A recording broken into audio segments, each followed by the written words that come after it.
What's up, guys? It's Chachi Power here to do a Rocket Punch Army. I'm going to try and keep this quick, guys. I'm really short on time lately, but I still want to bring you reviews. So we got the Yamato SCOPEDOG. This is the Armored Trooper Votoms full action model 1/12 scale robot figure.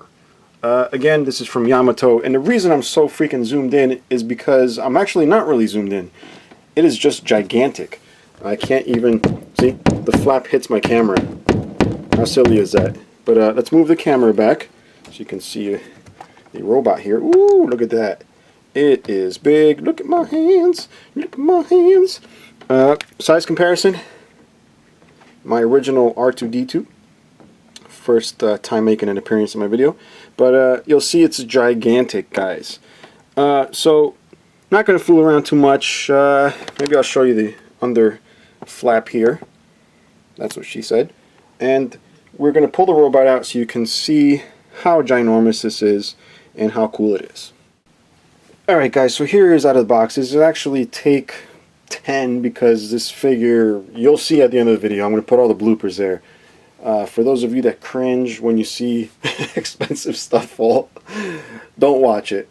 But let's just continue. Anyway, so yeah, so here's a robot. Here's the SCOPEDOG. I'm sorry I'm a little rusty, guys. It's been a long time since I did a review. But you got the head that comes off, as you saw. It's really just supposed to spin, but it does come off. And I do want it to come off because I do want to show you the little features up close. You get this thing that moves side to side. You get all the lenses spin, which is a really nice feature. The visor also does go up, so the little guy would be poking through.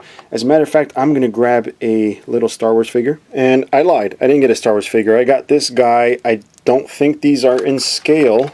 I don't think it's in scale to... Oh, maybe it is. Oh, maybe it is. Look at that. So it's actually a little bit smaller. You're supposed to be able to, you know, look out the visor really good. But at least you get the idea. You got a little guy in there looking out the top, right? So this is not a sentient or whatever robot. It's actually piloted. It's more of a mech suit. It's more for military. I do suggest checking out a couple episodes just so you understand how these things are. And so yeah, so there is Spider-Man having fun inside. And you'll see, let's get him out for a second. The seats have very nice detail. Looks like leather in there.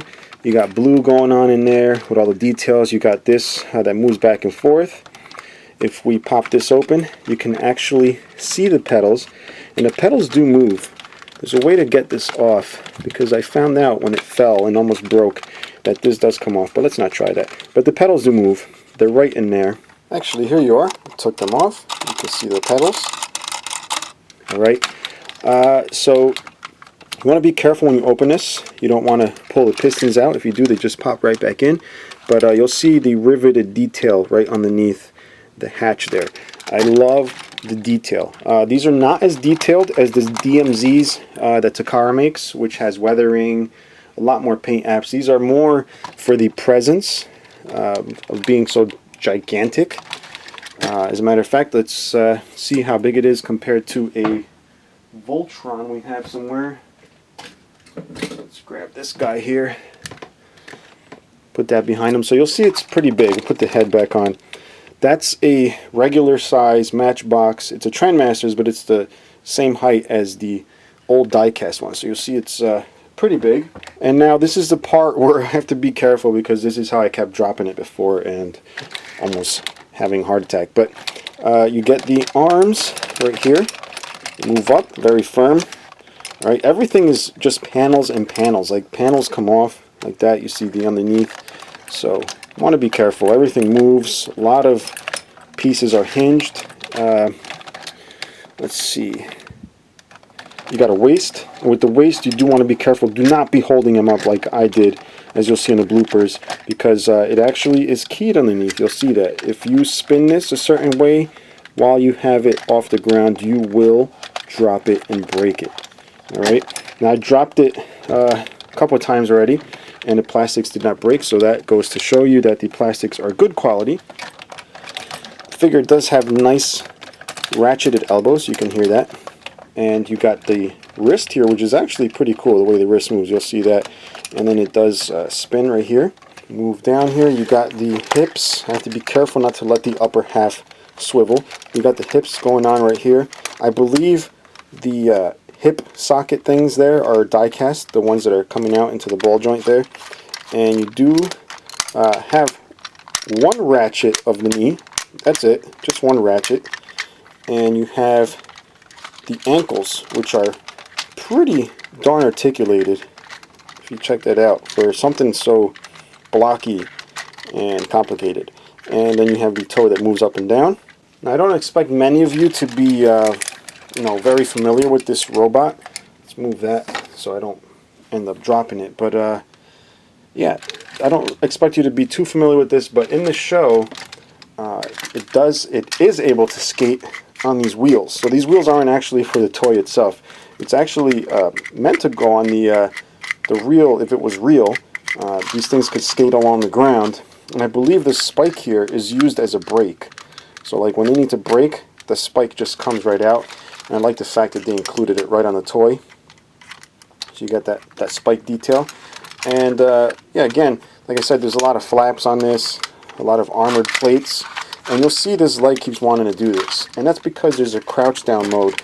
I believe that's for when they need to get into the actual robot. So I'm going to go ahead and show you that. So yeah, this is probably my best interpretation of what the hell I'm talking about, which is where the robot crouches down so the pilot can get in easier. So you would just just jump right in, pretend this is not Superman or Spider-Man, excuse me, and that's how you would get into this robot and go out and kick some butt. And it just looks like a big mess, but really it's just the legs folded down. So you'll see what I'm talking about. Get these panels out of the way.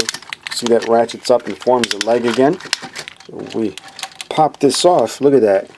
You got a nice little radiator looking thing. It's actually pretty cool. Look at that. That's actually really nice detail.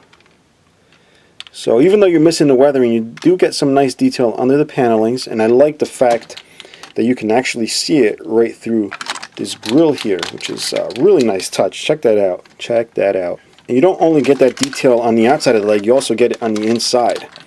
So check that out. Also, you've got the little cooling system there, just like a car. It actually looks like a little coolant bottle there with a little cap. So I think that's pretty cool. I like the fact that this robot you can take apart in two pieces. That way I can actually fit the whole damn thing in this review area. But there's a gimmick in the arm, and I believe you pull this out. Now, to get that gimmick to work, you got to push this in, and that little clip falls out, and then it's got this spring-loaded punch. And there's actually another panel right back here you can pull off and check out some more detail. I know at this point this just looks like it's completely broken. It's totally not. It does come apart, which is a good thing. Just have to be careful rotating the waist, and you'll see what I'm talking about if you stay tuned to the end of the video. You got to be careful when you rotate the waist, and so tough not to be able to get this on camera.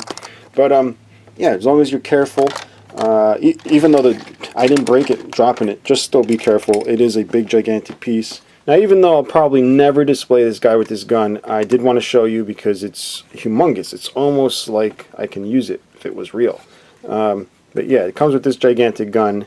It's just all plastic. It actually comes apart like this. You do need the weapon holding hand to use this. And it's got a little safety here also. Check that out real close. It actually ratchets in 3 spots, which is, I think, a really cool little thing to have included there.